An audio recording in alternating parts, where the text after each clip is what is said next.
This is just a quick update on the Jubilee Eschatology study that came out about 1 year ago. A longer video with more details and discussion is in progress, but I felt that I needed to get this out before August 18th. The Jubilee Eschatology study has that date as being an important date. It could possibly be the start of the 2300 days.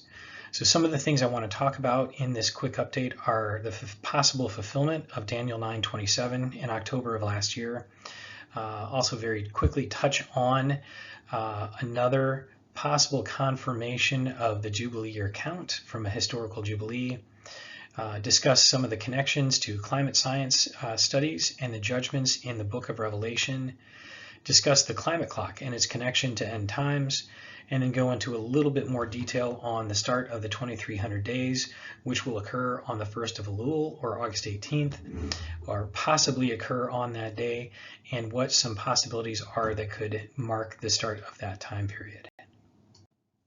First, I'd like to discuss the fulfillment of Daniel 9:27. Daniel 9:27 says, "He will confirm a covenant with many for 1 7. In the middle of the 7 he will put an end to sacrifice and offering, and at the temple he will set up an abomination that causes desolation until the end that is decreed is poured out on him." In the study, the proposed timeline indicated Rosh Hashanah as a candidate for the start of the 7-year covenant that Antichrist would confirm.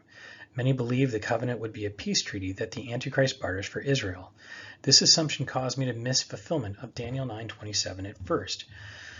It was only several months later that I heard a message from Terry Bennett concerning the opening of the first seal and Emmanuel Macron and what his role would be.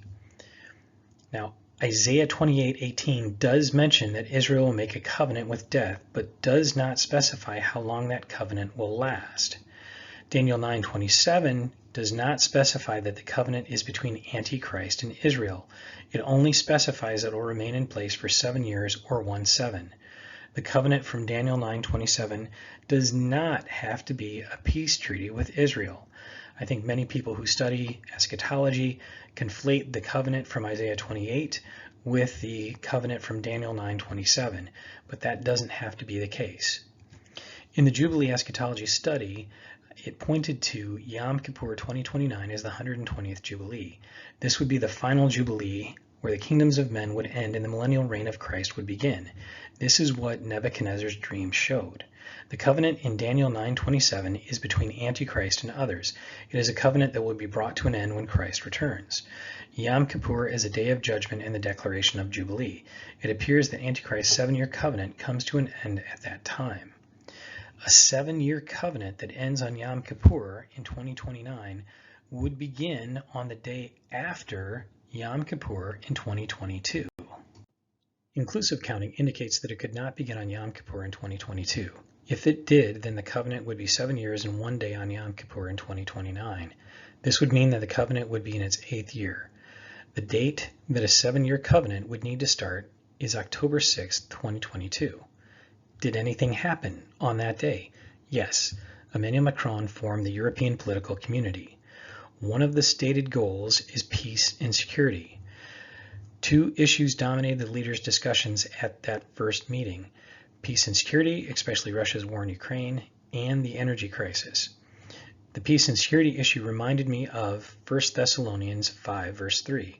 While people are saying there is peace and security, then suddenly destruction will come upon them as labor pains come upon a pregnant woman, and they will not escape. Several interesting things about Macron. First, Emmanuel means God dwells with us. Macron is French for Mark, and there's also some of the things that he has interest in. Macron has been taking a more active role in pushing for peace in the Middle East and other countries, Ukraine.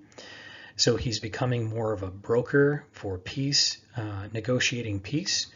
The other thing is that he is very interested in keeping control over what can be presented as truth over social media.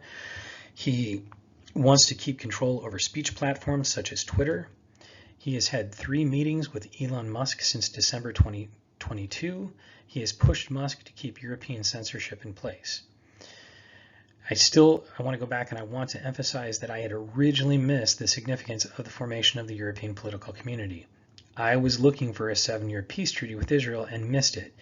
but it was a message from Terry Bennett that said the first seal was opened and said what role Emmanuel Macron would play. Now, I highly suggest that you listen to Terry's message. It's pretty easy to find on YouTube. I do believe that if someone is given a message, they should be the one to deliver it, so I don't want to paraphrase what he has been given. I think that he knows what he should relate of that message and what he should give of that message and when he should give that. So I will defer to Terry Bennett on that. I would just say to check it out, look him up and see what he has to say about the first seal being open and also Emmanuel Macron's role. If the 7-year covenant started the day after Yom Kippur, is the Jubilee Eschatology Study still valid?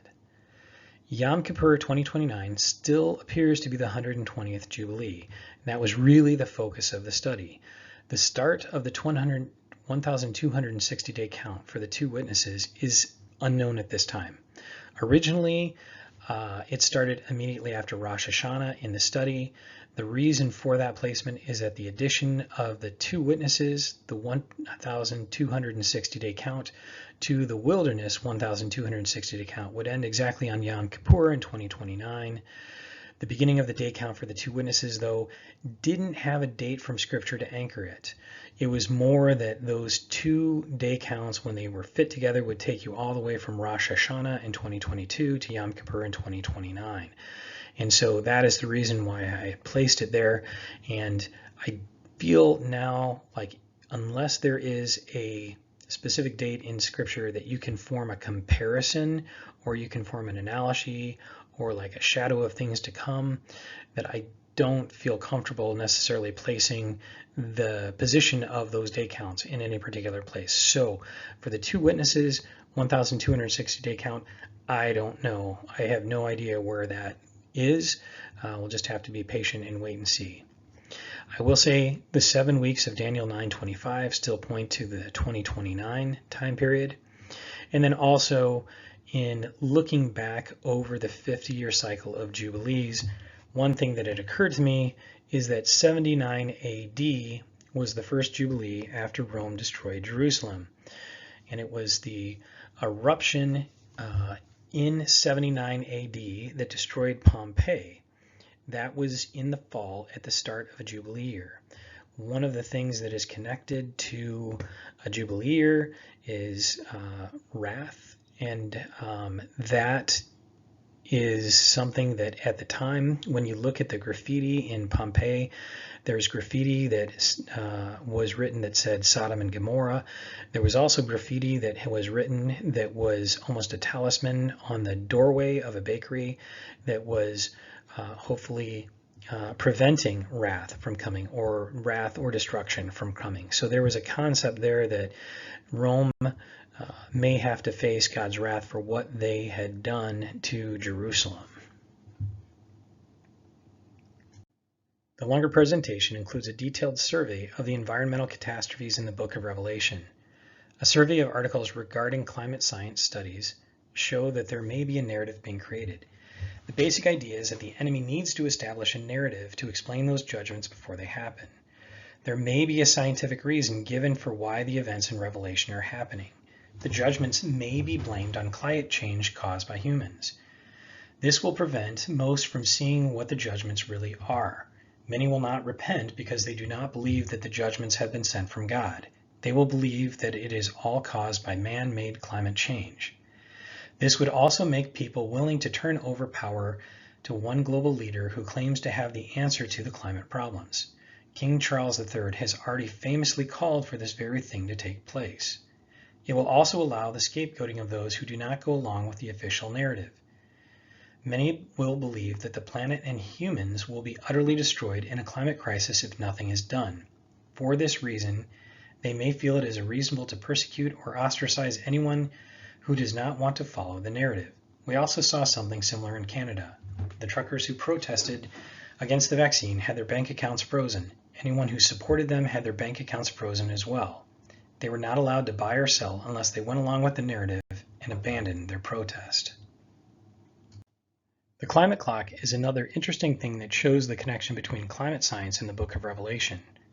The climate clock is a countdown clock that is supposed to show when carbon emissions will result in 1.5 degrees of global warming.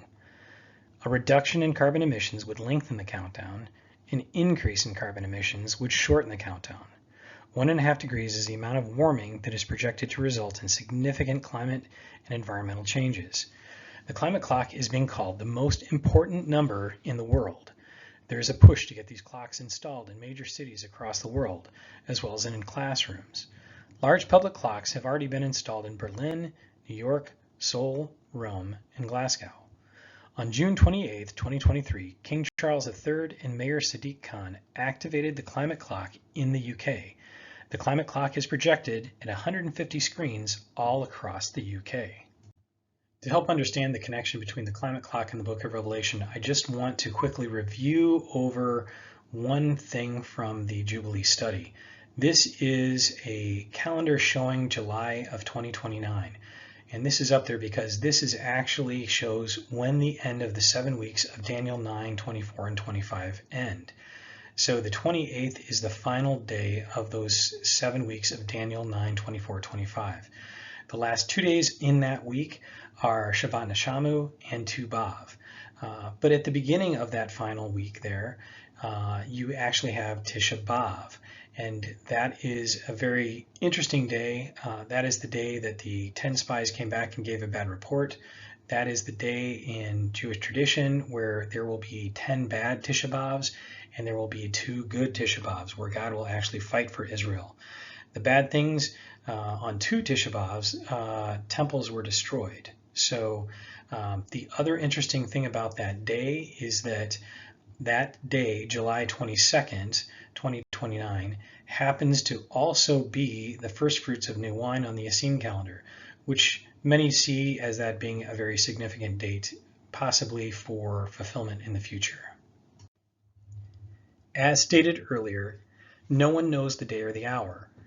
But if you had to guess at a season, the final week before the 7 weeks of Daniel 9 runs out would be a good guess. There are multiple days which have meaning pointing to the return of Christ. If you didn't want to be too late in your estimation and miss the date, choosing the day that occurs at the beginning of that season would be a good bet. That would indicate July 22nd, 2029 as a reasonable guess. That day is Tisha B'Av, as well as the first fruits of new wine on the Essene calendar, as we'd mentioned in the previous slide. The end of that day is sunset, which occurs at 7:42 p.m. If you think the 22nd of July is the date, then giving yourself until the end of that day for something to happen would make sense. On this slide, you can see 2 countdown clocks. The top one is the climate clock. It says 5 years, 343 days, 15 hours, 50 minutes, and several seconds. What we need to do is we need to convert the years and the days into just days.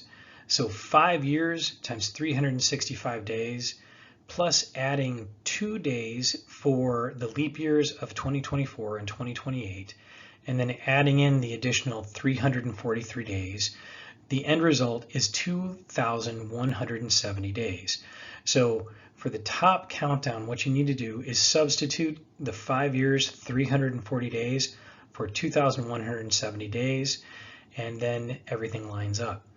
The lower countdown timer comes from a website where you can punch in any date, any time, at any place in the world.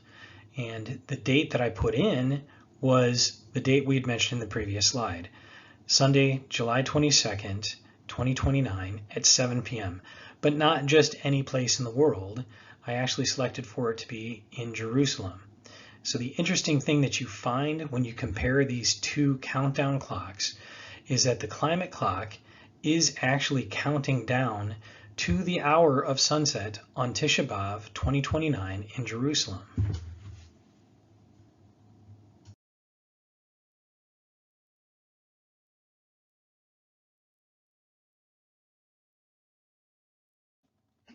One more thing with the climate clock that was very unusual is that it was projected onto Christ the Redeemer in Rio de Janeiro on July 22nd. They wanted to mark the turnover when the clock counted below 6 years. So just just really very eerie, unusual that they have the number 6 projected onto Christ the Redeemer, and it's part of the whole climate clock thing. The final thing I want to talk about is the 2300 days. Many believe that the 2300 days were fulfilled with Antiochus Epiphanes. However, if there is an end time fulfillment of the 2300 days, it may be starting shortly. The Jubilee Study pointed to the first of Elul this year. The start and stop of the 2300 days are marked by the dates that the word of the Lord came to Haggai regarding the temple. So what might happen on that day? One of the first things that is a possibility is the red heifer might be sacrificed. B'nai Israel has been very discreet about the ages of the heifers, but a careful review of interviews shows that one of the heifers came of age in June of this year. The first of Elul is the new year for tithing livestock, so it may be a candidate for fulfillment. And this year was originally supposed to be the year for the red heifer redemption. It's interesting, so when they take the Hebrew year and they look at what the meaning of the numbers in that year are, and the claim was that when they found the red heifer, that stood for the numbers in the year stood for the red heifer appearance, or the appearance of the red heifer. The following year, the numbers represented the phrase, the red heifer in Israel. And this year, the numbers represented the phrase, the red heifer redemption. Now, this year will end at the end of Elul. That is the last month before you get into Tishrei, which is the first of Tishrei is Rosh Hashanah, and that starts the new year. So if they're planning on getting the red heifer sacrifice in so that it would fall under the year for the red heifer redemption, then they would have to get that done very shortly. And the first of Elul is the new year for tithing livestock, so it is certainly a candidate for that fulfillment. Another possibility for the start of the 2300 days, there might be something regarding Israel's right to worship on the Temple Mount, whether that be some type of unrest or whether that be some legislation that happens. It's difficult to say. Another possibility might be a war with Iran or its proxies breaking out. So many possibilities, so difficult to know exactly what will happen. Probably the one that first drew my attention and what I did the most work on was the possibility of the red heifer being sacrificed on that date. But we'll just have to see what happens. At this point in time, that is a few days away from when I'm recording this. And so right now, what they're saying is that the sacrifice is not going to happen until Passover next year. Nobody has said anything about the sacrifice happening this year. So if they did, it would be a very big surprise. And no one is really anticipating it yet, but we'll see what happens. The other study is going on right now, trying to finish up. There's a lot more details specifically on just looking up studies that support the climate science lining up with some of the judgments that are found in Revelation, and that will hopefully be out in the next few weeks here. Thank you.